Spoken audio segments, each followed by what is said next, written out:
que es el de lesiones precursoras y cáncer de cuello uterino.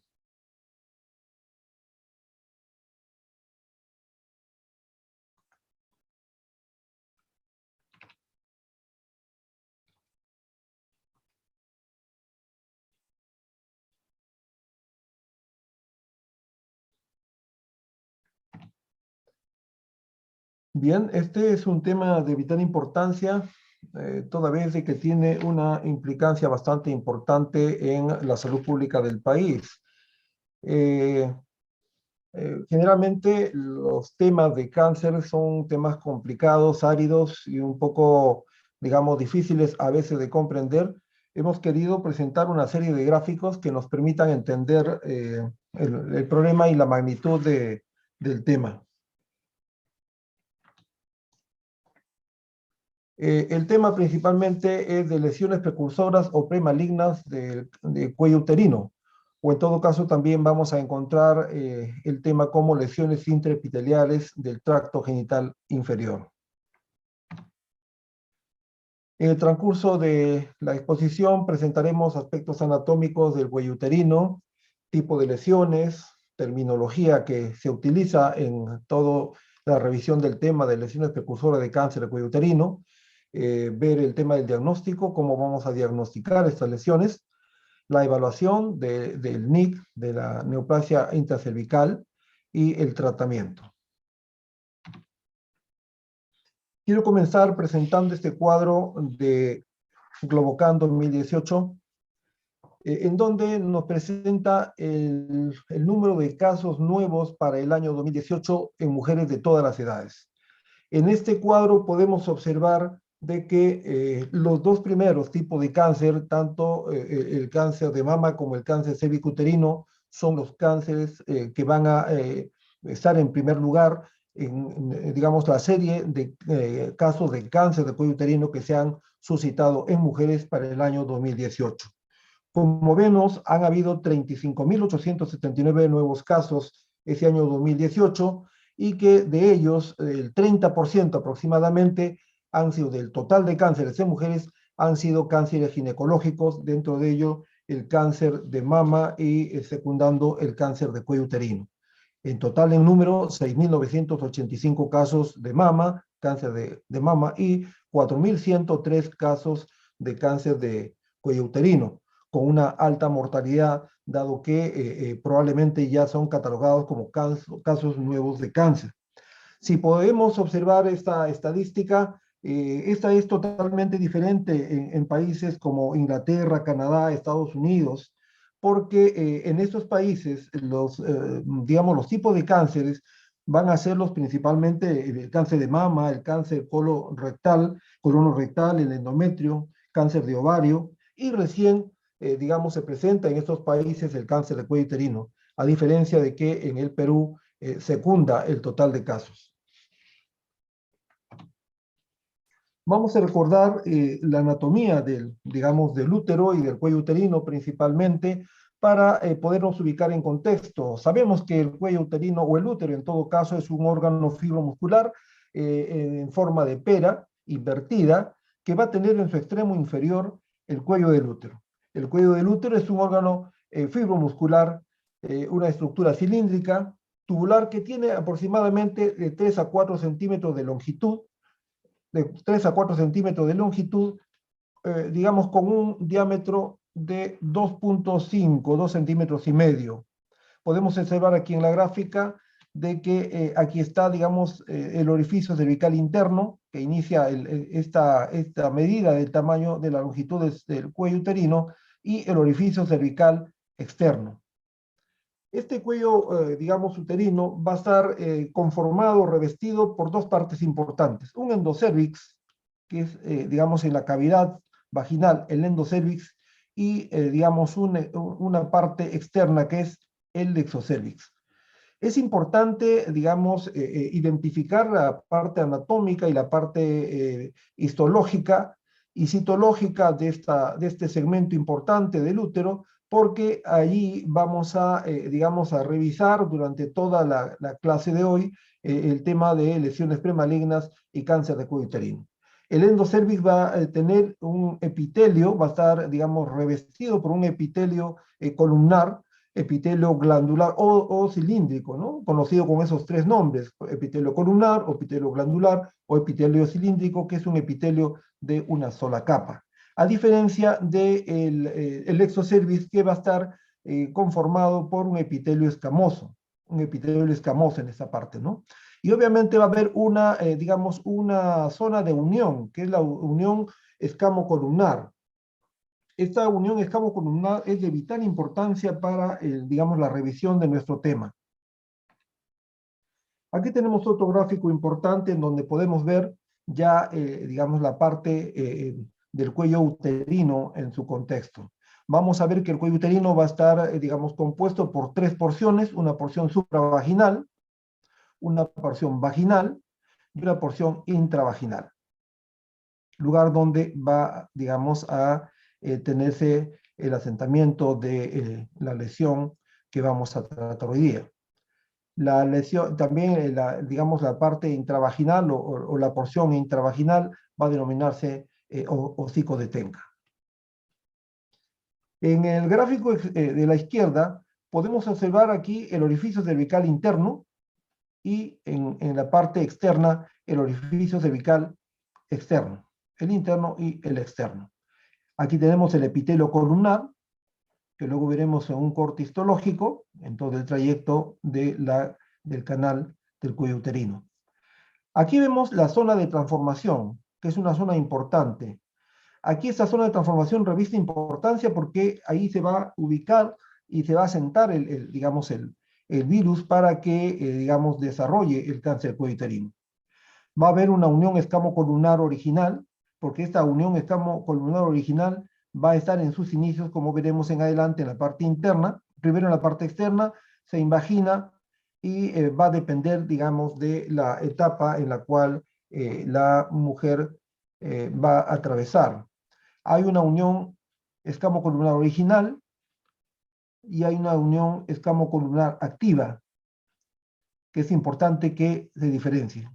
La unión escamocolumnar activa es la unión donde digamos, el epitelio columnar va a estar, digamos, transformándose a través de un proceso metaplásico, ¿no? Esta es la zona de transformación, todo este sector.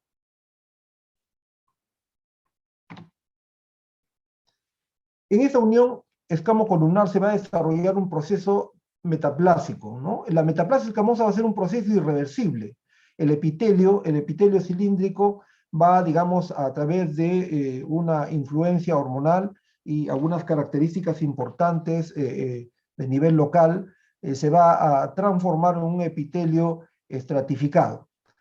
Este epitelio, digamos, se va a transformar de manera irreversible, ¿no? Porque pasa a ser un proceso metaplásico y esta va a denominarse metaplasia indirecta, porque las células cilíndricas no se van a transformar se van a transformar en células escamosas y no van a ser reemplazadas por una proliferación de células cúbicas, o sea, se transforma en células cúbicas. La metaplasia escamosa va a ser el reemplazo fisiológico del epitelio cilíndrico evertido. Es el epitelio que sale del interior del canal vaginal hacia, digamos, el exocervix. Aquí vemos en otro gráfico importante donde más claramente se observa el orificio cervical externo. Ahí vamos a delimitar la nueva unión escamocolumnar. El epitelio columnar, que es en la parte interna. Toda esta es la zona de transformación, toda esta parte que estamos señalando. Esta es la unión escamocolumnar original. ¿Por qué original? Porque obviamente se origina en esta parte interna y va desplazándose gradualmente y de manera paulatina. Aquí está el epitelio escamoso original, en este lado, en este sector, y en toda esta área se desarrolla la metaplasia escamosa. Metaplasia escamosa que se ubica en la zona de transformación en el cual se va a asentar el virus. La zona de transformación es una zona dinámica, no es una zona estática. Va a, digamos, va a migrar, si se quiere, de acuerdo a la edad por la cual atraviesa la mujer.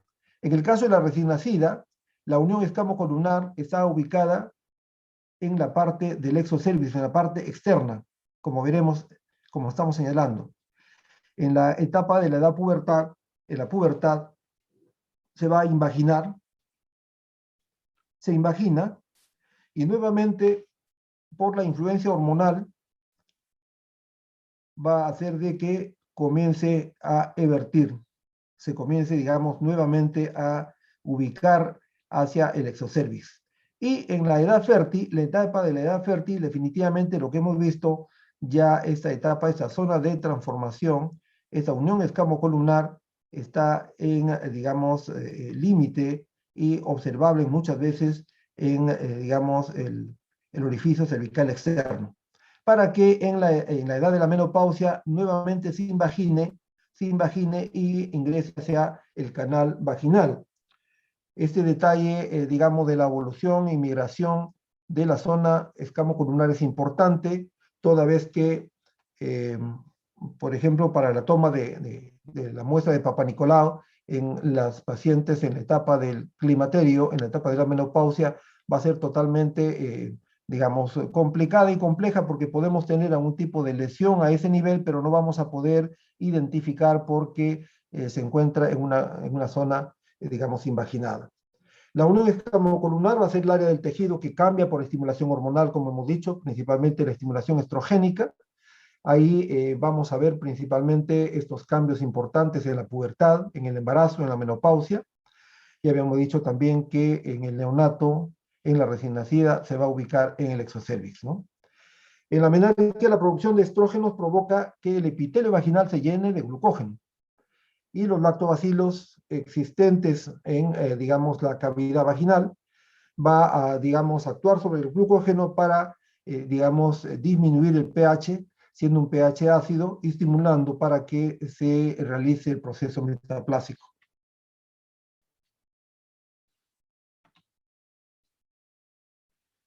Aquí tenemos un gráfico, son gráficos en donde podemos observar con una aparente, bueno, se trata de simbolizar la ampliación de la parte del orificio cervical externo, en la cual las células, digamos, las células cilíndricas que se encuentran en el endocervix a través de la influencia hormonal, a través del incremento del pH en la vagina, va a hacer de que se forme el proceso, va hacia la parte del exocervix, y con la influencia de los estrógenos va, digamos, a vertirse se va a formar el ectropion posteriormente, ¿no? Se llega a vertir el tejido endocervical, y el ectropion, como veremos en adelante, será el tejido que se va a ubicar en esta parte. Aquí tenemos el proceso metaplásico a nivel del orificio cervical externo. Estos son los cambios que se realizan. Inicialmente el proceso metaplásico. Aquí se encuentra graficado también la unión escamocolumnar, la unión escamocolumnar nueva.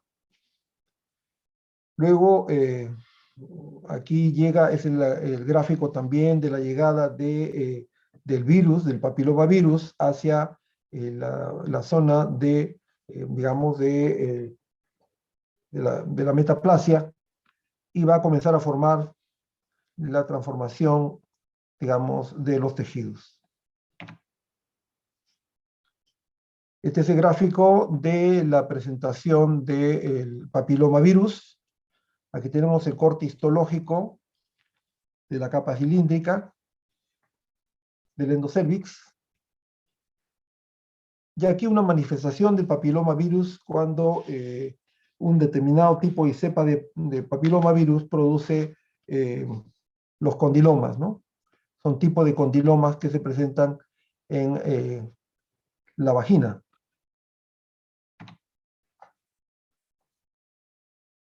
Aquí estamos observando un cuello normal.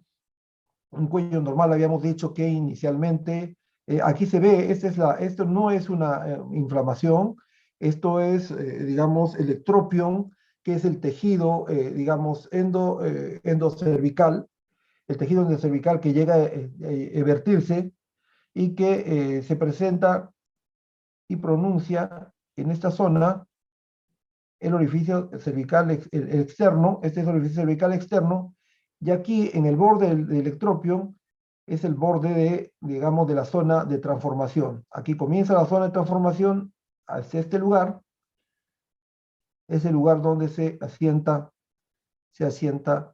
las lesiones premalignas. Este es un cuello donde no se observa el, digamos, el tejido endometría, el tejido, digamos, del endocervix, ¿no? Está en la parte interior. Este tipo de cuello, este tipo de cervix es normal. Generalmente, a veces, otros profesionales de la salud que trabajan también en el área, digamos, ginecológica y en el área obstétrica, ellos definen digamos, como si fuese esto un problema de cervicitis y hasta a veces cauterizan, ¿no? Y si observamos digamos, esta imagen en la paciente a la especuloscopía, vamos a observar que es un, digamos, tejido normal, una vagina normal. Aquí de igual manera, esta es una vagina normal, un orificio cervical, un cuello uterino, quiero decir, un cuello uterino normal. Y aquí un cuello uterino normal con el moco cervical. Aquí igual, este es el ectropio. Aquí inicia la zona de transformación. Toda esta es la zona de transformación antigua, todo alrededor, y en esa zona es donde se va a sentar el papiloma y dar los cambios que mencionaremos. Igualito en exocervix y endocervix, exocervix y endocervix con el ectropio. Aquí está la unión escamocolumnar, este borde que observamos.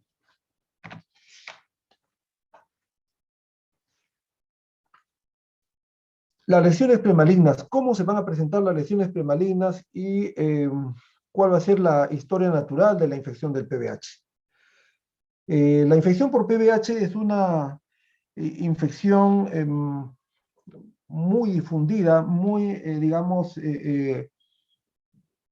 estadísticamente, digamos, en mayor representación e infección a las mujeres, ¿no?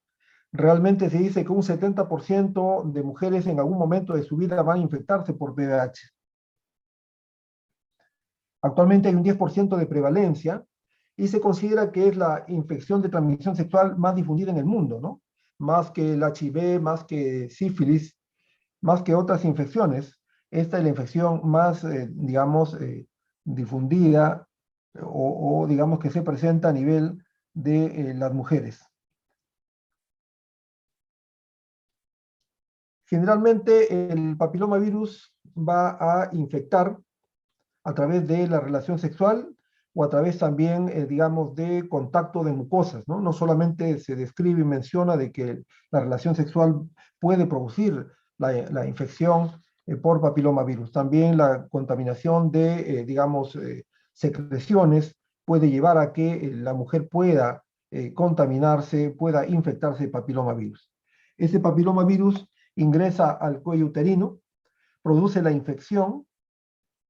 Esta producción de infección va a producir anormalidades citológicas leves en algunos casos, ¿no? La normalidad, digamos, el cervix infectado con PVH va a tener, digamos, diferente progresión. Generalmente, esta es una infección transitoria, digamos, para la mujer, porque las defensas del estado, digamos, inmunológico, las defensas de la mujer y dependiendo también el tipo y la persistencia de la cepa de papiloma, va a hacer que esto regresione y se pueda solucionar el problema, el organismo pueda curar esa infección.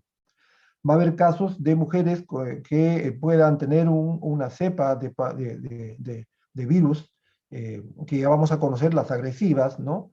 Las más lesivas, las que van a progresar a una lesión precancerosa, ¿no? Luego esa lesión precancerosa va a ir a una invasión y esa infección va a llegar a un cáncer de cuello uterino, que puede ser un cáncer in situ o puede ser un cáncer invasivo. Este proceso, la lesión precancerosa puede regresionar bajo diferentes aspectos y parámetros que vamos a ver. De igual manera, llega a la eliminación digamos, del virus y a, digamos, la presentación de un cuello normal, digamos, en la mayoría de las mujeres. Nuevamente aquí hay digamos, un cuadro que ya nos presenta algunos aspectos más importantes. Este es todo el proceso digamos, del desarrollo del papilomavirus, ¿no? Este es un epitelio normal que va a estar en contacto con el papilomavirus. Luego va a producir cambios celulares digamos, en las mujeres. Esos cambios celulares van a producir la infección por PBH o HPV. Puede presentar coleocitosis, que es la presencia digamos, dentro del virus, dentro de la célula. Puede desarrollar un NIC1, un NIC2, un NIC3, y luego llevar a un carcinoma invasor. El NIC es la neoplasia intracervical, ¿no? Que es un tipo de catalogación, de categorización y clasificación que se venía realizando. Ahora, como veremos luego, hay una nueva calificación, una nueva, digamos, agrupación de lesiones en la cual se va a agrupar en dos grupos grandes, ¿no? Bethesda, que es el sistema de Bethesda, que es la nueva catalogación de las lesiones, ¿no? En ellas, por ejemplo, se va a agrupar en dos grupos o dos grandes grupos, que son las lesiones intraepiteliales escamosas de bajo grado y las lesiones intraepiteliales escamosas de alto grado. Es decir, ya vamos a ver a continuación el detalle de, digamos, la clasificación de Bethesda de estas lesiones, pero queremos aquí demostrar en términos general de que esa es la línea del tiempo en la cual va a desarrollarse la evolución del cáncer de cuello uterino. Ahora, la infección persistente del PBH, ¿no? Eso va a ser uno de los factores que va a, digamos, determinar que pueda evolucionar hacia a un cáncer invasor. Aquí, digamos, es importante también observar que la intervención debe de realizarse en este nivel, ¿no? Digamos, cuando hay una infección recientemente, digamos, lograda para realizar el tamizaje, la identificación y el tratamiento adecuado. Hemos querido poner a continuación este cuadro porque, a diferencia del anterior, para que ustedes vean, aquí está, digamos, la clasificación de acuerdo a los NICs, NIC1, NIC2, NIC3, que de alguna manera nos va a ayudar a entender el siguiente cuadro, dado que van a haber cuadros digamos, van a haber casos de NICs 1, 2, que van a regresionar, y los porcentajes digamos, de regresión. Para el caso, por ejemplo, del NIC1 que habíamos visto, el porcentaje de regresión, el 57% van a volver a la normalidad. Solamente van a ir a la persistencia 32%, van a progresionar a cáncer in situ 11% y a cáncer invasor 1%. La gran mayoría van a regresionar y van a ir a la normalidad. En el caso de los NIC2, el 43% regresionan, van a la persistencia, o sea, la persistencia y que el virus continúa, el organismo de la mujer, las defensas y el tipo de virus va a ser de que persista, digamos, en la vagina, en el cuello del útero, ¿no? Acá del NIC2, un 22% van a ir a la progresión y 5% al cáncer invasor. A diferencia del NIC3, el NIC3 que digamos solo el 32% regresionan, mientras que más de la mitad, el 56%, 55% y más van a ir a la persistencia, siendo, digamos, los que van un mayor número de porcentaje a el cáncer invasor. Esta es la historia natural todavía de que no se intervenga, no se realice, no se haga ningún tipo de intervención con la paciente, ¿no? Este tiempo en el cual va a llegar del NIC1 al cáncer invasor ¿no? Van a ser aproximadamente 10 años. Eso quiere decir que si en 10 años no intervenimos, estos son los porcentajes en los cuales va a tenerse un cáncer invasor. Este gráfico nos muestra cómo es que ingresa el, digamos, virus hacia el organismo y en este caso en el cuello del útero. Acá tenemos el gráfico de la célula basal, del epitelio basal, donde están los queratonocitos. Luego tenemos la capa parabasal, la capa escamosa y la capa escamosa superficial. Durante la relación sexual se van a formar grietas. Se van a formar grietas y esas grietas van a, digamos, hacer la puerta de ingreso y, digamos, el asentamiento en los queratonocitos del virus. La zona de transformación va a ser la zona propicia y adecuada para que se asiente el PBH. Aquí ingresan el virus, se va a sentar en la capa basal, donde están los queratinocitos, y al ingresar, digamos, el virus a la célula, como todo virus, va a ser de que el ADN del virus forme parte del ADN de la célula, para que ésta utilice sus mecanismos de síntesis de proteínas para poder generar las proteínas de ensamblaje del virus y así se reproduzca de manera, digamos, continua. Entonces, tiene una predilección, digamos, el virus de papiloma de llegar, digamos, y incidir en la capa basal donde se encuentran los queratonocitos, ¿no? Una de las proteínas necesarias para el ensamblaje del virus es la proteína E7, que es parte de la estructura del virus, que va a interferir con la acción de una proteína importantísima que es la P53. Esta proteína P53 que va a estar en la célula es una proteína supresora de tumores. Su función va a evitar que las células escapen del mecanismo de la apoptosis y no se reproduzcan fuera de control. Si la E7 va a bloquear a la proteína P53, entonces obviamente se comenzarán a reproducirse y generar primero unas lesiones premalignas y con el pasar del tiempo se forma el cáncer. Aquí tenemos ya el virus que ha ingresado a la capa basal, ha hecho todo el cambio citológico interno aprovechando de la maquinaria de las células de los queratinocitos y comienza a generar una desestructuración del tejido. Se rompe la membrana basal y se tiene un carcinoma invasor. Este es el resultado de la infección genital por PBH. Generalmente es un cuadro subclínico, como veremos. Puede ir a la formación, puede ir a la latencia, puede estar ahí de manera subclínica, no hay ninguna molestia, ¿no? Pueden formar condilomas,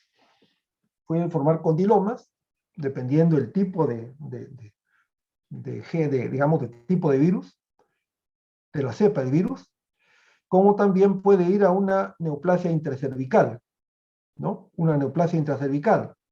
Esta neoplasia intracervical puede ir a una resolución y a una eliminación espontánea. Va a la normalidad. O sea que gran porcentaje de mujeres infectadas por virus del PBH van a lograr una, digamos, resolución, una eliminación del virus de manera espontánea, dado a dos factores importantes, ¿no? La defensa inmunológica de la mujer y el tipo digamos, de virus y la persistencia del virus, ¿no? Si obviamente no logra a resolverse o a intervenirse, digamos, en este momento, esta neoplasia intracervical va a llegar a un cáncer invasor. Aquí comentábamos ya algo de, digamos, el sistema de Bethesda. la terminología que hoy en día se utiliza de manera digamos, más difundida, como para realizar un estudio mucho más específico y determinado, es el sistema de Bethesda. La citología cervicuterina desde mediados del siglo XX permite el estudio de la displasia leve, displasia moderada y displasia grave, y el carcinoma in situ y carcinoma invasor. Ha habido diferentes momentos, este quizás es el cáncer más estudiado, y ha habido diferentes momentos del desarrollo de, digamos, el estudio y la terminología y forma como se abordaba este tema. Al inicio, la Organización Mundial de la Salud, a través de una serie de revisiones y estudios, catalogaban como las lesiones premalignas como displasia leve, displasia moderada, displasia grave o displasia severa, y luego el cáncer in situ. Posteriormente digamos, comienza a trabajar con otros sistemas un poco más difundido, un poco más, para entonces y para su época, más estudiado. Aparece ahí, digamos, Richard, donde hace la clasificación de las lesiones en NIC1, NIC2 y NIC3, dependiendo y, digamos, viendo la afección de los niveles de atención o porcentaje de atención del epitelio. Y ya en Maryland, en 1988, se comienza a implementar el sistema de Bethesda para el informe citológico, ¿no? Y actualmente se cuenta con un sistema de Bethesda con diferentes revisiones, en las cuales han ido revisando y viendo una serie de aspectos, digamos, que es bueno y, digamos, se tome en cuenta para esta revisión, e identificar, digamos, las lesiones que hay a nivel del cuello del útero.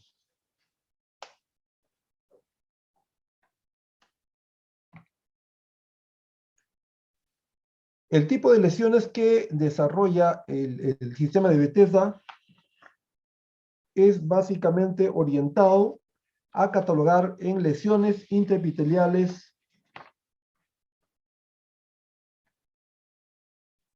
en base a cambios celulares, como veremos a continuación. El sistema de Bethesda básicamente orientaba su clasificación citológica en base a identificar tres grupos de, digamos, células, ¿no? Buscar la citología normal, luego buscar la citología de cambios celulares reactivos, y las células epiteliales, y buscar, digamos, las células epiteliales anormales. O sea, básicamente en eso se orientaba, digamos, el sistema de Bethesda.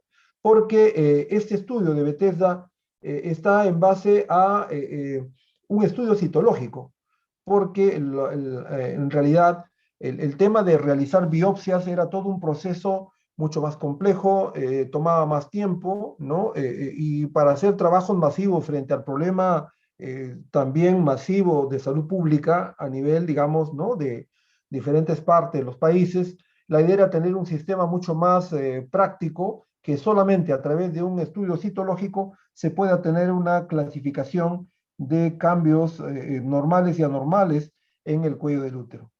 Tal es así que se identifican, digamos, dos grupos importantes de células, o fija en todo caso dos grupos importantes de células, ¿no? Aquellas relacionadas a las células escamosas, habíamos visto en el ectocervix, ¿no? En el ectocervix teníamos nuestras células escamosas, donde ahí puede asentar, digamos, en la zona de transformación el papiloma, y también puede haber, digamos, cáncer, y puede haber asentación del papilomavirus en las células glandulares.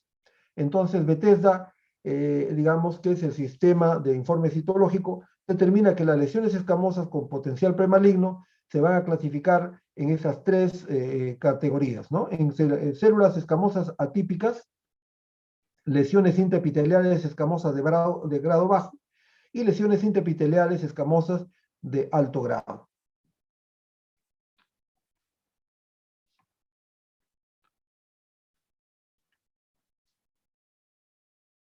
Las lesiones escamosas atípicas van a estar, digamos, definidas en dos categorías, ¿no? El ASCUS, aquellas de importancia desconocida, y el ASC-H, aquellas que deben excluirse lesiones de alto grado.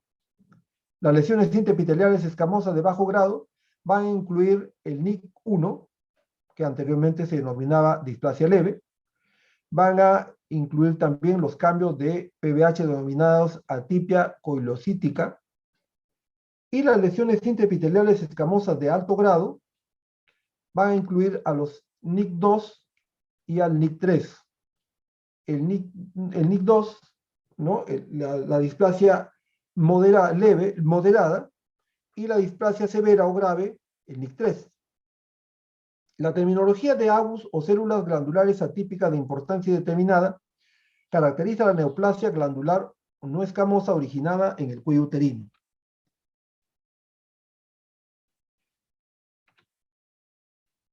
Aquí tenemos digamos, la histología, que de alguna manera podemos inferir cómo se presenta estos tres tipos de, digamos, o estos dos tipos en todo caso de presentaciones histológicas o histológicas, ¿no? Este es el gráfico de un tejido, de un corte histológico normal. En el cuadro B vamos a tener el corte de un tejido con lesiones de bajo grado, y hay cambios celulares. Y digamos, en el gráfico 3 vamos a tener las lesiones de alto grado.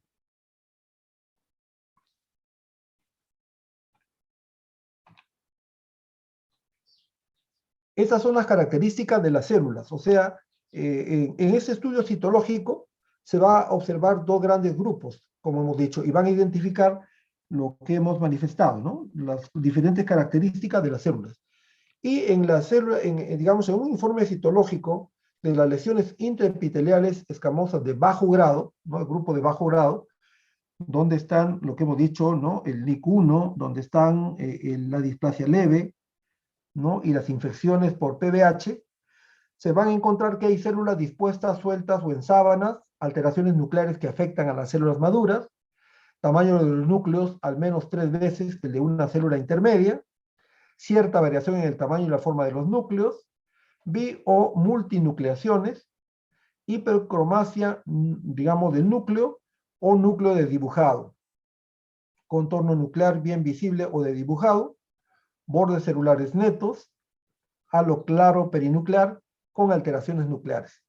Esta relación, digamos, de características son las características que presentan las células de bajo grado, las lesiones intraepiteliales escamosas de bajo grado. A diferencia de la presentación de estos cambios en las lesiones intraepiteliales escamosas de alto grado. Alteraciones nucleares que ocurren en las células de apariencia inmadura, con citoplasma mal definidos y al contrario densos, a veces queratinizado. Células se disponen sueltas, ¿no? Agregados, sincitiales o en sábanas. Núcleo aumentado de tamaño y deformado, pero con citoplasma disminuido. Ahí predomina más el núcleo. En conjunto, el tamaño nuclear es menor en las lesiones de bajo grado. Hipercromasia con cromatina glandular fina o gruesa y distribución uniforme. Contornos nucleares más irregulares y ausencia de nucleolos. A la observación citológica de las lesiones de la lámina de estas características ya eran catalogados como lesiones de alto grado. Es importante, digamos, mencionar de que las células normales van a ser células poligonales, ¿no? Con un núcleo puntiforme, que van a tener, digamos, una presentación muy característica. A diferencia de digamos, de las células que tienen cambios celulares reactivos, las células con cambios celulares reactivos van a también ser células poligonales, van a mantener cierta forma, digamos, de polígono. De igual manera, los núcleos van a seguir siendo pequeños, pero alrededor de estas células van a tener la presencia de células inflamatorias, ¿no? La característica de células inflamatorias que se van a diferenciar de una célula normal. El segundo grupo van a ser células de cambios celulares reactivos, ¿no? Pero a diferencia de las células epiteliales anormales o células de, digamos, de precáncer o lesiones premalignas, estas células anormales van a perder la forma poligonal, o sea, ya no van a ser poligonales, su núcleo se hace grande, conforme ahí estamos observando, el núcleo es aumentado de tamaño. Estos núcleos grandes van a tener, digamos, una cromatina laxa y digamos, va a faltar la polaridad, digamos, y va a tener, digamos, la ausencia de su polaridad característica celular. Estas son las células anormales que pueden presentarse tanto en, digamos, las células epiteliales y las células glandulares. Como ustedes saben, habíamos manifestado de que en el exocervix teníamos, ¿no?, el epitelio, célula epitelial escamosa, y en, digamos, el endocervix, las células cilíndricas glandulares. Y las dos pueden ser afectadas con estos cambios, ¿no? Entonces, podemos comentar digamos, de que en el primer grupo, para efecto de las células escamosas, ¿no?, las células del el exocervix, van a haber hasta, digamos, 4 tipos de observaciones celulares que podemos encontrar. Las lesiones escamosas intraepiteliales de bajo grado, la lesión escamosa intraepitelial de alto grado, células escamosas atípicas, ¿no? Justamente en ese grupo de células escamosas atípicas van a haber dos, que es el ASCUS y el ASH y el carcinoma escamoso. O sea, es importante que tome nota de esto, por favor, porque no hemos puesto en el gráfico por la cantidad, digamos, de láminas que hemos puesto, pero la idea es la siguiente, de que, digamos, en el estudio de Bethesda, en las células escamosas vamos a tener 4 tipos de, digamos, tipo de células, ¿no? La lesión escamosa intraepitelial de bajo grado, lesión escamosa intraepitelial de alto grado, las células escamosas atípicas, y dentro de esas células escamosas atípicas van a haber 2 tipos, ¿no? El ASCUS y el ASH, ASCH, y el carcinoma escamoso.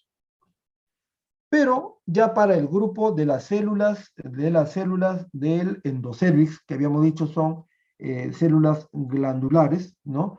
Van a haber 3 tipos de células. El adenocarcinoma in situ endocervical, las células glandulares atípicas, o sea que también las células dentro del endocervix también van a tener sus células atípicas. Aquí es conocida las células glandulares como AGUS, AGUS, AGUS, y el adenocarcinoma. 3 tipos de células que pueden, y 3 tipos de cambios celulares en todo caso que pueden ser observados. Y esto es importante porque cuando uno tiene que, digamos, realizar el diagnóstico y la intervención en, digamos, estos resultados de estos estudios a través de la citología de Bethesda, la intervención es diferente en cada uno de ellos, ¿no? Porque van a intervenirse de diferente manera, ese diferente tipo de presentación de celular. El diagnóstico de las lesiones premalignas que hemos mencionado se va a realizar a través de un examen físico exhaustivo. La citología cervical, que va a ser digamos, el tamizaje, el screening, ¿no?, a través de la citología. Luego la colposcopía, la biopsia, que va a dar el diagnóstico definitivo. El Papa Nicolau no da el diagnóstico definitivo, quien da el diagnóstico definitivo va a ser la biopsia. Y posteriormente, si es que, digamos, hay ya problemas digamos, de metástasis, se van a tener que hacer estudios de extensión para ver la magnitud del problema. Estos son los 3 principales métodos diagnósticos, si se quiere, para lesiones premalignas, ¿no? La evaluación a través de la citología, el screening o tamizaje, la colposcopía, que nos va a servir para la localización de la lesión, y la histología que nos va a dar el diagnóstico. O sea, quien da el diagnóstico de la lesión premaligna no es la citología ni la colposcopía, sino la histología. Ya esto se ha visto en el videoforum. Estos son los elementos importantes para tomar el Papa Nicolau.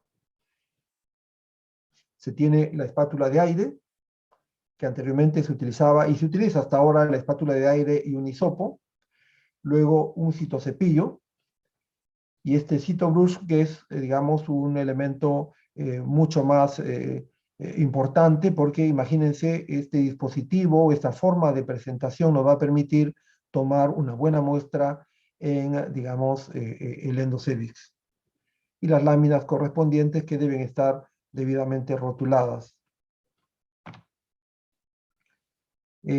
Para realizar, una vez que se realiza la colposcopía, justamente la colposcopía se realiza con la finalidad de realizar la biopsia, ¿no? No solamente identificar las zonas potenciales afectadas por algunos cambios del papilomavirus. Entonces aquí a través de la identificación y la coloración del cervix se va a hacer la biopsia. Estas son las pinzas de biopsia de cervix. La toma de muestra de Papa Nicolau, aquí está el Papa Nicolau, informa los cambios celulares anormales en el cuello uterino que permite diagnosticar las lesiones precursoras, lesiones premalignas de cáncer y el cáncer en sus estadios subclínicos, ¿no? No se debe realizar ante tumores visibles clínicamente. O sea, cuando uno pone el espéculo y vemos que realmente ya hay una tumoración ahí, ya obviamente el Papa Nicolau está de más, ¿no? O sea, no debe tomarse Papa Nicolau cuando se lee una lesión evidente. Ahí lo que ya correspondería sería una biopsia para el estudio específico, ¿no? El Papa Nicolau no diagnostica la infección de PVH, va a diagnosticar la histología, ¿no? Y indirectamente la presencia de células, ¿no? Habíamos dicho células coilocíticas, porque cuando sale un resultado a través del sistema de Bethesda o un informe, digamos, nos van a informar como presencia de coilocitos o células coilocíticas, y eso va a, digamos, orientar indirectamente a la infección de PVH. Aquí está, de alguna manera también, estamos presentando la sensibilidad y especificidad de las pruebas diagnósticas para digamos, el PVH, ¿no? A través del tiempo se ha ido incorporando nuevos estudios, ¿no? Nuevas formas de abordar el estudio de las lesiones premalignas, ¿no? Se tiene la citología convencional, se tiene la colposcopía, luego el uso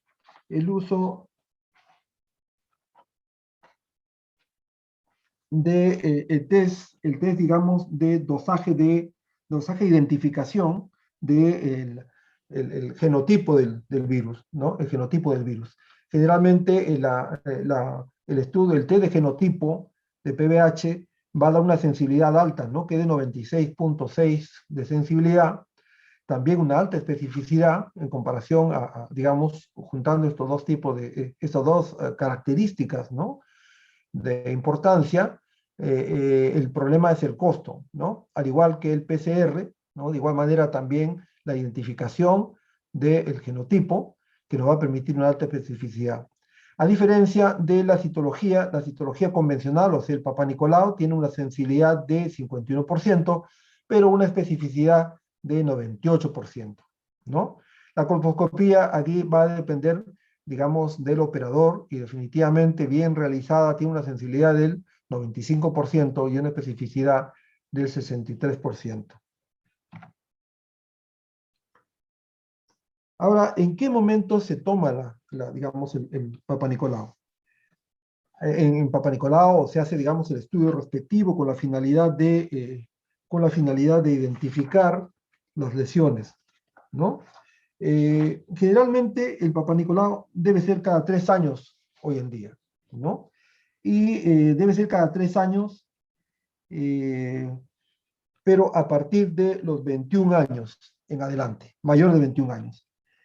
Hay varios estudios en donde en realidad ya se ha unificado criterios de manera internacional que, digamos, antes de los 21 años no es conveniente realizar, digamos, el screening, ¿no? La idea es hacer mayor de los 21 años.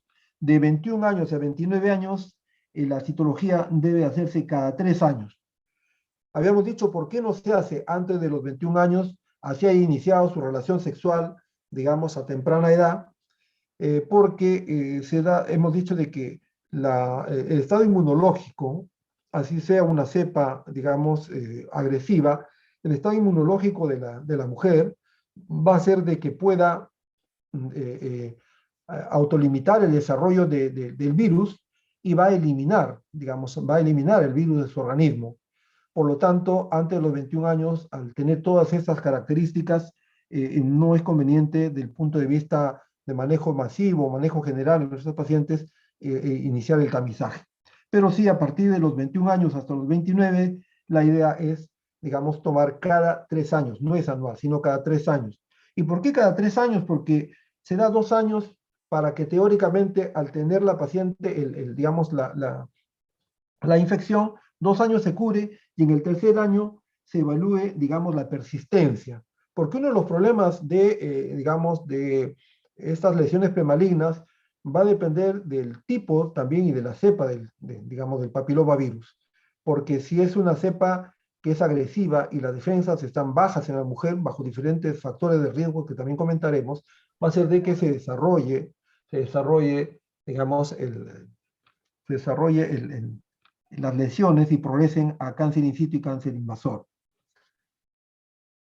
Y también se menciona que más allá de los 65 años, tampoco debería digamos, tomarse ya, hacerse, digamos, el Papa Nicolau, porque se supone de que esta mujer, hasta los 65 años, que no tuvo digamos, ninguna lesión, se supone que 6 años atrás se ha hecho 2 Papa Nicolau negativos, ¿no?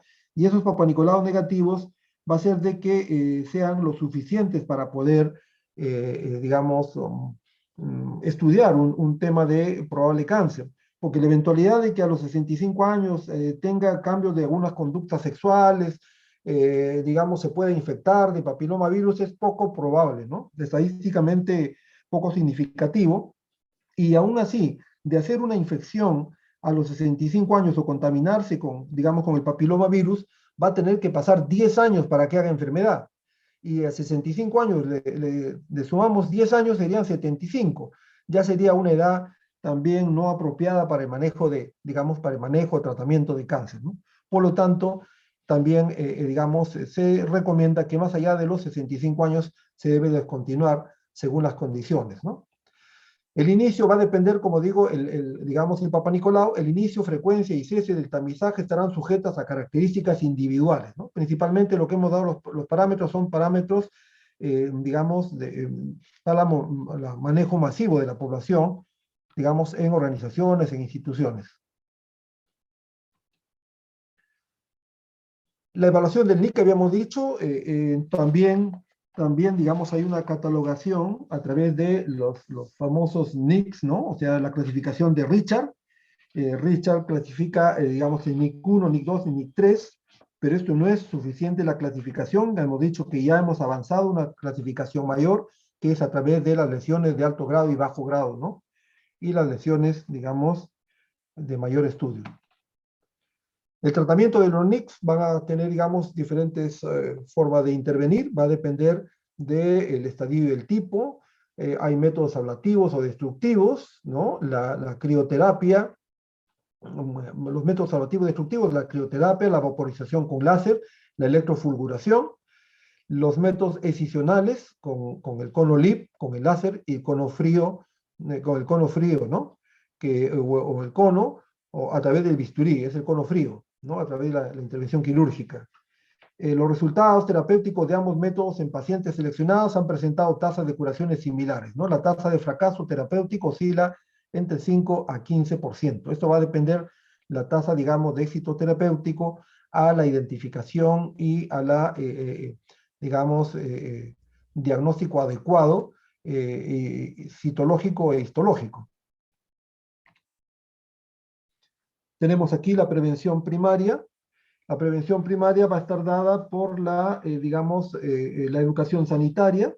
La educación sanitaria es fundamental porque ahí hasta donde sea posible tiene que promoverse el inicio o el retraso del inicio de la relación sexual, ¿no?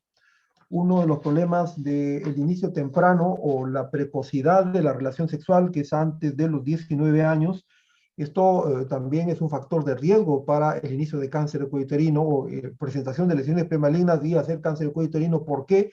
Porque habíamos dicho que la zona de transformación se encuentra revertida, digamos, está en el área externa y va a ser, digamos, muy propensa a que pueda infectarse, ¿no? De igual manera tenemos las vacunas. Hay vacunas, digamos, bivalente, hay tetravalente y nonavalente. Estas vacunas se van a aplicar, digamos, en 2 dosis, ¿no? De 0,5 centímetros cúbicos. Es una vacuna intramuscular, digamos, de 2 dosis con un intervalo de 6 meses, ¿no? Este es importante. La vacuna no ha demostrado, digamos que hasta el momento no ha demostrado que ha bajado la incidencia de cáncer, ¿no? Eso todavía tiene que verse con números significativos. Lo que sí ha bajado la infección, digamos, y la persistencia, que es importante, ¿no? Porque definitivamente la paciente vacunada, realmente la infección se está controlando, se está viendo que baja la infección por PVH, al igual que la persistencia. Es importante también mencionar de que una mujer que ha sido vacunada, digamos, por la vacuna de PVH, debe seguir realizándose el Papa Nicolau, con la finalidad de ir controlando esta evolución de la efectividad digamos, de la vacuna, ¿no? Porque vamos a ver que realmente baja la infección y baja la persistencia, o sea, no se va a tener la infección y persistencia.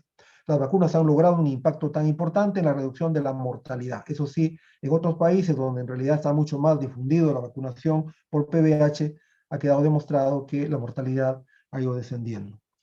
La prevención secundaria, como ahora a veces digamos, no se tiene mucho trabajo en cuanto a la educación sanitaria y no se tiene muy difundido, digamos, la vacunación por PVH, lo que tenemos que hacer para prevenir el cáncer de cuello uterino es identificar, trabajar, digamos, en la identificación de las lesiones premalignas o las lesiones precursoras de cáncer uterino, de cuello uterino, y para eso vamos a realizar la prevención secundaria a través de los screening, ¿no? El screening va a estar dado a través de diferentes intervenciones, el Papa Nicolau, el IVA, que es la infección visual de ácido acético, ¿no? Que debería hacerse de acuerdo a la norma cada 3 años, ¿no?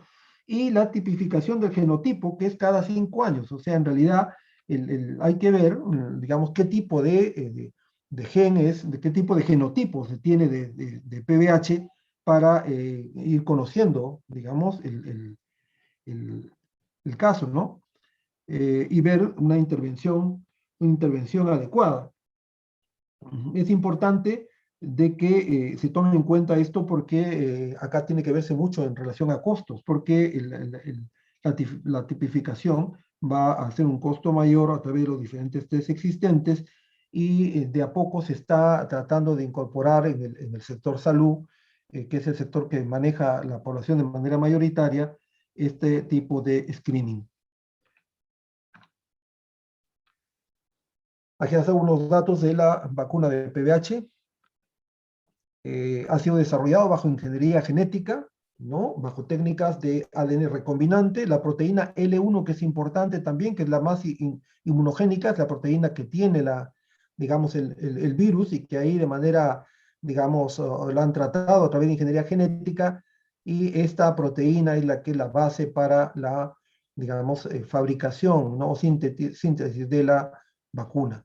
Se crean partículas virales similares al virus, ¿no? Cápsulas virales intactas sin ADN en su interior. O sea, se tiene un elemento importante sin el ADN del virus para que pueda, digamos, generar la defensa inmunológica en la paciente. La vacuna tetravalente va a incluir los 4 tipos de cepas, ¿no? de genotipos para la 16, para el 18, para genotipos 6 y 11.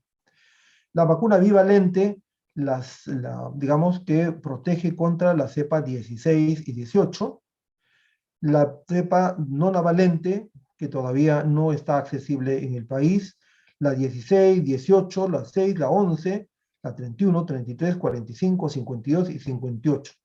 No son las cepas que protege, que vamos a ver son cepas de principal, digamos, identificación. Ahora viendo cáncer de cuello uterino, ya hemos visto en las lesiones premalignas.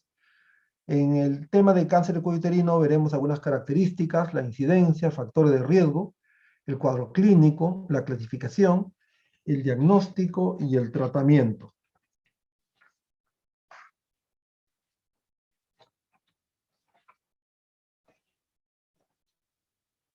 El papilomavirus, el causante del cáncer de cuello uterino, el causante de las lesiones premalignas, tiene aproximadamente digamos, como característica 150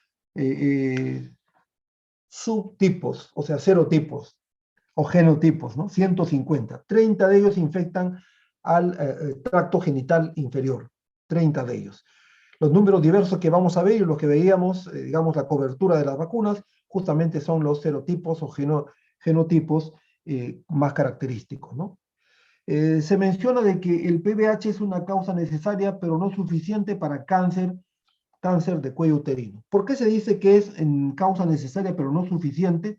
Porque, si bien es cierto, el 99% digamos, de casos de cáncer de cuello uterino se debe a la presencia del PBH, hay un poco porcentaje de otras causas que también producen cáncer de cuello uterino, ¿no? En donde no está presente, donde obviamente no está presente el PBH. Por eso se dice de que el cáncer de cuello uterino, el PBH es una causa necesaria, pero no suficiente para, digamos, el cáncer de cuello uterino. La prevalencia es alta, una prevalencia de 20 a 40%. Se dice que el 70% de mujeres van a ser infectados, van a infectarse en algún momento de la vida, ¿no? Digamos, la lesión que va a producir, la afectación o lesión que va a producir este papilomavirus va a ser un amplio espectro de patologías en el tracto genital, no solamente es el cuello del útero. Ahora, la curación, la duración de la infección es de 6 a 24 meses, es por eso que decíamos, le damos 2 meses para que la paciente se cure, el Papá Nicolau se hace cada 3 años, ¿no? Y le damos 2 años para que se cure. Esos 2 años son el máximo de 24 meses en el cual dura la infección, porque si la defensa de la mujer está bien y obviamente no hay persistencia de este virus, va a regresionar, va a involucionar esta infección y se autolimita y la paciente nuevamente queda sana. El 90% regresionan o tienen una resolución espontánea, ¿no? Gran parte, gran porcentaje. La persistencia va a ser el principal factor de riesgo para el cáncer. O sea, la persistencia es que siga persistiendo, que esté presente ahí por largo tiempo el virus. El virus pertenece a la familia Papilloviridae, compuesto por doble cadena circular de ADN contenida una cápsida proteica. La estructura genómica integrada por una región Early de 7 marcos de lectura, abierta con 2 oncogenes 6, E6 y E7. Estos codifican con proteínas que generan la carcinogénesis, ¿no? Y la región Late. Las dos regiones codifican 2 proteínas, lo que habíamos dicho. La proteína de la cápside viral, la L1, que es la más inmunogénica, que ha sido sintetizada para la creación de la vacuna, que son la base para la vacuna, y el L2. La definición de cáncer de cuello uterino: el cáncer de cuello uterino es una transformación maligna de la célula de cuello uterino, ¿no? Causado por una infección persistente por el virus de papilomavirus. O sea, tiene que haber una infección persistente. Pues si la infección no es persistente, definitivamente es probable que no se dé el cáncer de cuello uterino.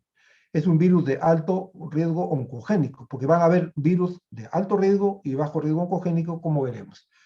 La etiología del virus, obviamente, como habíamos dicho, 99.9%, digamos, va a estar dado por la etiología. 99% en general se menciona. Los serotipos van a ser el 16 y el 18. Aquí están los cuadros que están en la presentación, ¿no? De los virus de alto riesgo oncogénico, virus de riesgo intermedio y los virus de bajo riesgo oncogénico. Algunos manifiestan y lo mencionan como virus benignos, pero no son, o sea, virus es virus y no puede haber virus benigno. Es un virus de bajo riesgo oncogénico. Los virus de alto riesgo, el 16 y 18, acuérdense, eso es importantísimo, 16 y 18, ¿no? Finalmente, muchos exámenes son preguntas en diferentes sitios, 16 y 18, ¿no? Al igual que el 31, 33, 35, 52, 58 y 45. Están bajo diferentes tipos. Pero los virus, digamos, los virus que van la cepa de los virus que van a producir el 83% de cáncer van a ser del 16, 18, 45, 31 y 33. Los virus VPH de riesgo oncogénico intermedio, el 26, 53 y 66. El de bajo riesgo, ya tenemos acá abajo, ¿no? Que es el 6, el 11 principalmente, que son responsables del 90% de las verrugas o condilomas anogenitales, ¿no? Y algunas lesiones de bajo grado. 90% de papilomatosis respiratoria. O sea, son el 6 y el 11. Acuérdense los números 16 y 18 y 6 y 11 de los bajo riesgo. El VPH, el papilomavirus, es el segundo carcinógeno humano luego del tabaco, ¿no? 5% va a representar a un 5% de todos los cánceres, de hombres y mujeres, y todo tipo de cáncer. El 8.6% de los cánceres femeninos, del total de cánceres, 0.9% de los cánceres masculinos, del total de cánceres, 29% de los cánceres relacionados a infecciones. O sea, todos los cánceres que producen infecciones va a producir el 29%. Habíamos dicho, hay una variedad de, digamos, de lesiones que pueda presentar, digamos, o afectar este VPH o PVH al cuello uterino, que es el 100% digamos, de casos, a la vagina un 65 al 90% de casos van a ser, digamos, por PVH, a la vulva el 40%, al pene 40%, al ano 90%, orofaringe 30% y la cavidad oral el 3%. O sea, afecta cuello, uterino, vagina, vulva, pene, ano, orofaringe, cavidad oral. Aquí está para poder ver también, digamos, el mayor número de casos de cáncer, el porcentaje, el 83% es debido a 5 tipos, ¿no? Y de esos 5 tipos, el 70% de los cánceres cervical se deben a las cepas 16 y 18. El cáncer de cuello uterino es un problema muy grande de salud pública. De todos los cánceres entre hombres y mujeres, ocupa el 5º lugar. Y 6%, ¿no? 6% de todos los casos nuevos en 2018, según el Globocan. El VPH es una infección de transmisión sexual, como habíamos dicho, de mayor frecuencia en el mundo, más que sífilis, más que VIH, más que hepatitis. El 80% de personas se infectan en algún momento de su vida. Hay 70 y, digamos, ¿no? Referencia bibliográfica de 70, 80%. La infección es más frecuente antes de los 30 años, pero puede contraerse a cualquier edad. La mayor parte de las infecciones son transitorias, ¿no? Las infecciones persistentes con PVH oncogénico representan el riesgo para cáncer de cuello uterino.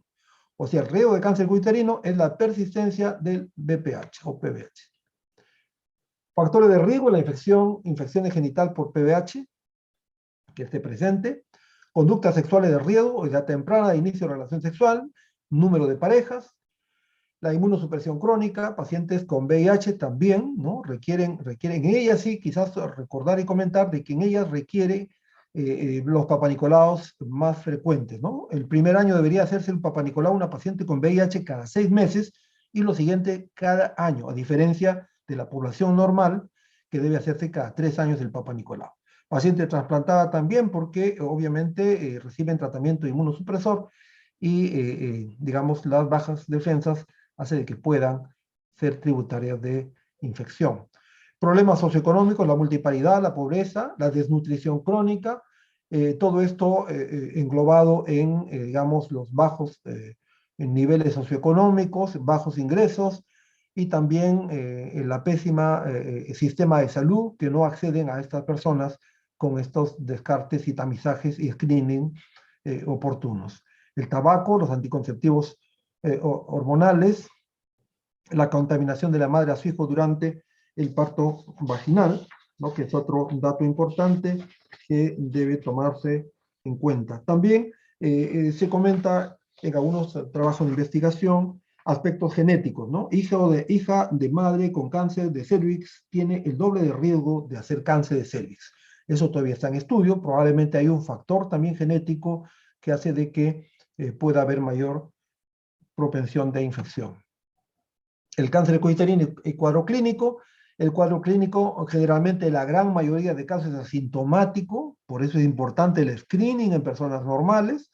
¿Por qué? Porque, digamos, ya la sintomatología se va a presentar cuando hay problemas realmente con los cuadros avanzados, ¿no? El sangrado poscoital, ¿no? Hay casos que presentan en diferentes exámenes, ¿no? Mujer de 45 años que tiene sangrado, mujeres de 50 años que después de relación sexual tienen sangrado, lo más probable, cáncer de cuello uterino. Sangrado genital anómalo, menorragias, metrorragias, flujo vaginal maloliente. Estos son casos sospechosos o síntomas sospechosos que podrían darnos a entender algún probable, digamos, ¿no? Cáncer de cuello uterino. Mujer que nunca se ha hecho el Papá Nicolau, mujer que ha tenido un Papá Nicolau, digamos, con cierta alteración y que no volvió, se perdió y obviamente aparece con estos síntomas. Ya para los casos avanzados, que en realidad son complicaciones mayores, ¿no? Cuando ya hay metástasis, cuando ya hay problemas, digamos, del desarrollo del cáncer en otros lugares del organismo, que no es el cuello del útero, va a tener pues anemia crónica, síntomas urinarios, tenesmo rectal, dolor pélvico, disuria, hematuria, síntomas generales, en general estreñimiento, rectorragia, hidronefrosis, pérdida de peso, edema de miembros inferiores, insuficiencia renal obstructiva, distensión abdominal. Todas esas complicaciones van a depender de la metástasis y el grado de estadificación del cáncer de cuello uterino. La vía de diseminación va a haber, digamos, es también diversa. Infiltración directa, más común, ¿no? La mayoría de los casos. La linfática, a través de toda la cadena, digamos, linfática, pélvica, aórtica, inguinal, ¿no? La diseminación linfática va a ser el indicador pronóstico de alguna manera. La sanguínea o hematógena a distancia, de igual manera, en algún momento va a haber diseminación a nivel del hígado, la glándula suprarrenal, pulmón, mediastino, hígado, cuando ya la metástasis obviamente es mayor. Intraperitoneal o sembraperitoneal, es poco común, pero se menciona. Para recordar los órganos vecinos, circundantes, por qué afecta a la vejiga, está cerca el cuello del útero de la vejiga, de igual manera el recto, colon recto, ¿no? Y obviamente para ver la relación con, digamos, los parametros que tiene que ver mucho en la intervención. La variedad de cáncer, ¿no? La clasificación y la histopatología, variedad de cáncer de cuello uterino a nivel histológico. Dice, en el exocervix, donde hay epitelio plano estratificado, el carcinoma epidermoide. Es una cosa importante que tienen que recordar. El mayor porcentaje de cánceres de cuello uterino van a ser, digamos, en la capa, en el exocervix, ¿no? Que va a ser el carcinoma epidermoide o escamoso, que va a ser el 75% de los cánceres de cuello uterino. En el caso del endocervix es ya obviamente con el epitelio cilíndrico, el adenocarcinoma, que es un 25% del total de cáncer. Aquí están los porcentajes de igual manera, endocervix, exocervix, 75% el carcinoma escamoso o epidermoide, y el 25%, digamos, el epitelio cilíndrico, en el epitelio cilíndrico que es adenocarcinoma. Aquí están de igual manera los diversos tipos de cánceres específicos. Aquí está digamos, el carcinoma de células escamosas o escamocelular, ya hemos dicho 75%, y los adenocarcinomas 25%. En esos 25% están diferentes tipos también. Hay carcinoma adenoescamoso, carcinoma adenoquístico, carcinoma de células pequeñas. El diagnóstico va a ser de igual manera por, digamos, un examen clínico exhaustivo, clínico e histológico también. Tiene que estudiarse, digamos, ¿no? A la paciente y al tumor. El examen físico exhaustivo, el tacto vaginal y el tacto rectal, aquí sí nos sirve para ver, digamos, la indemnidad del recto, digamos, los parametrios a través del tacto rectal, ¿no? Ahí se realiza este procedimiento que a veces se ha descrito en una oportunidad en las clases anteriores, ¿no? La exploración ganglionar de igual manera, la citología cervical, el test de Papa Nicolau, la colposcopía para la localización de la lesión, ¿no? Se localiza la lesión a través de las tinciones, ¿no? De el IVA, a través de, digamos, Schiller, vamos digamos, a hacer la tinción y hacer la biopsia, ¿no? Y la biopsia que va a dar, la biopsia a través del estudio histológico va a dar el diagnóstico definitivo. De igual manera, los estudios de extensión, cuando ya hay metástasis, tomografía, resonancia magnética, cistoscopía, rectoscopía, de acuerdo a las complicaciones que haya. Este es un cuello ya digamos, con IVA y que hay una displasia moderada en el labio anterior, en el lado, aquí en el labio anterior. Y digamos, en el labio anterior también, un NIC3, como se observa, ¿no? Se ha hecho la coloración, ahí está la coloración blanca aquí hay otra, esto ya es un cáncer exofítico, habíamos dicho, si ponemos el espéculo y vemos una paciente que vemos en emergencia, llegar a ese tipo de pacientes con sangrado, y a poner, digamos, el espéculo, vemos que es una lesión coloriforme, digamos, ¿no? Con característica definida, eso ya no se le toma el Papa Nicolau, ¿no? Acá ya lo que hay que hacer es biopsia, ¿no? Y en el lado derecho para ver un carcinoma in situ, ¿no? Donde digamos, la inspección visual con ácido acético también, digamos, con el UOL, se va a ver la zona de alteración, que es la zona de transformación, habíamos visto, ¿eh? De igual manera, aquí hay una infiltración en esta zona. Aquí está con la vascularización, los neovasos. El cáncer de cuello uterino, el diagnóstico va a ser radiológico, a través del ultrasonido, nos puede ayudar la tomografía, la resonancia, la tomografía con emisión de positrones, todo esto para ver digamos, la metástasis, ¿no? Para un estudio mayor. Y quizás nos ayuda también el estadiaje. La FIGO del año 2009 ha venido haciendo sus actualizaciones de manera permanente. Aquí la estadificación clínica, digamos, principalmente se utiliza la estadificación clínica porque hay otra estadificación por resonancia y por tomografía que generalmente por la limitación digamos, tecnológica no se puede hacer en diferentes lugares, ¿no? Hay una discrepancia en la estadificación clínica y la estadificación anatomopatológica, pero principalmente la clínica es la que va a predominar. Aunque por anatomopatología cambie el estadiaje, se mantiene la estadificación clínica inicial, ¿no? Hay un estadio 0, estadio 1, 2, 3, 4, con sus subdivisiones correspondientes. En el estadio 1 es un cáncer in situ, cáncer primario in situ. El estadio 2, tumor confinado al útero. Tumor 2, estadio 2, tumor que se extiende, pero no llega a la pared pélvica ni al tercio inferior de la vagina. Estadio 3, tumor llega a la pared pélvica, ¿no? Tumor llega a la pared pélvica o al tercio inferior de la vagina o provoca una hidronefrosis o anulación funcional de uno de los riñones. Es importante también que se tenga conocimiento. El estadio 4, el tumor que se sale de la pelvis y llega a la mucosa, el tumor que llega a la mucosa de la vejiga o recto y llega a los órganos a distancia, ¿no? Aquí ya se tiene la metástasis que en realidad es un tema mucho más complejo, ¿no? Mucho más complejo. La metástasis puede llegar al hígado, a los intestinos, a los pulmones. Aquí está la estadificación de la FIGO. El tumor, digamos, el estadio 1, el tumor confinado al útero, puede ser el 1A y el 1B. El tumor es, digamos, microscópico, menor de 4 milímetros de extensión horizontal. El 1B es visible o supera los 7 milímetros. El estadio 2 no llega a la parte pélvica ni al tercio inferior de la vagina. El estadio 2A no invade parametrios. El estadio 2B invade parametrios. Otra cosa importante aquí, el estadio 1B en adelante ya no es, digamos, quirúrgico el cáncer. Hasta cuando ya invade parámetros, ahí ya obviamente tiene que utilizarse quimioterapia o radioterapia, pero hasta que no invada los parámetros, hay la opción quirúrgica en base a los aspectos que que en la siguiente lámina se presenta. El estadio 3, pared de un tercio inferior, digamos, va a producir, afecta a la pared de un tercio inferior, la hidronefrosis y anula la función renal, ¿no? La 1-3A, un tercio inferior, dice Carlos Nick, inferior de la vagina, sin llegar a la pared pélvica.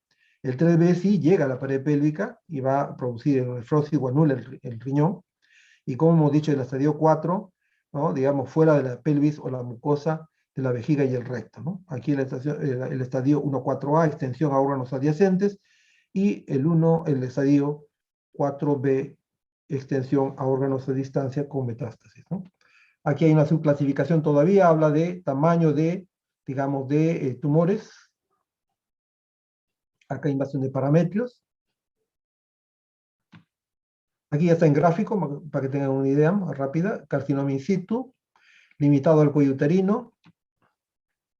Tumor que se extiende más allá del cuello uterino, ¿no? Involucra el tercio superior y fondo del saco vaginal. Sin afectación de parametrios. Acá hay con afectación de parametrios. El VIH con afectación de parametrios.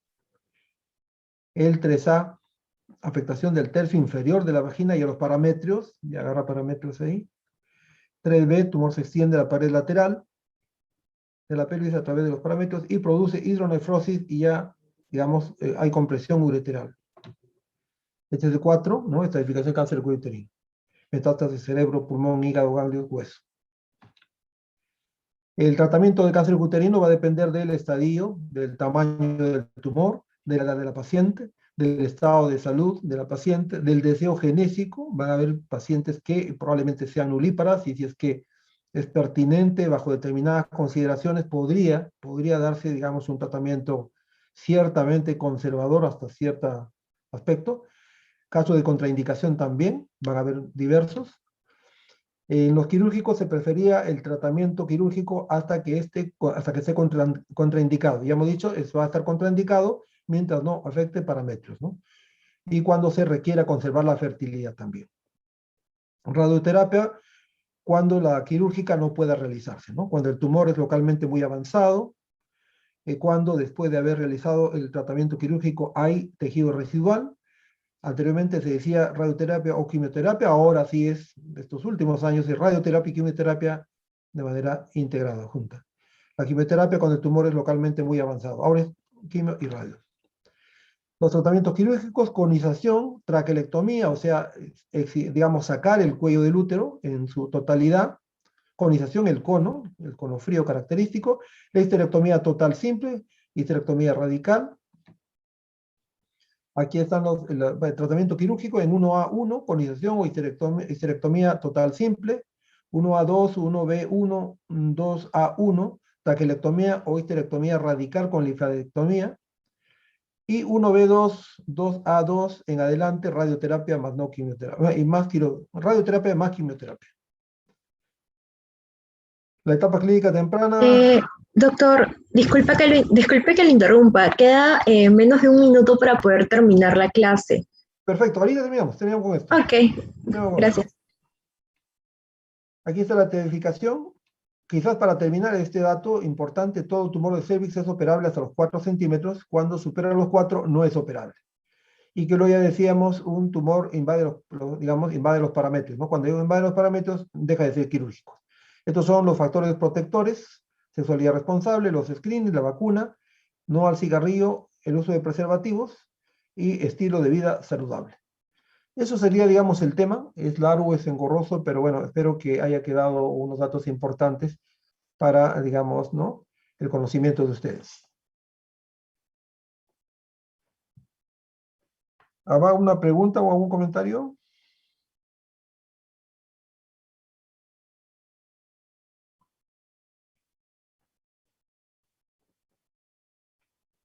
Me parece que no, doctor. Ya estando con la hora, varios chicos también se están retirando. Muchas gracias por la presentación. Ya, a ustedes. Muy bien, buenos días. Gracias, doctor. Hasta luego. Buenos días, doctor. Muchas gracias, doctor. Gracias, doctor. Gracias, hasta luego. Gracias, doctor. Gracias, doctor. Buenos días.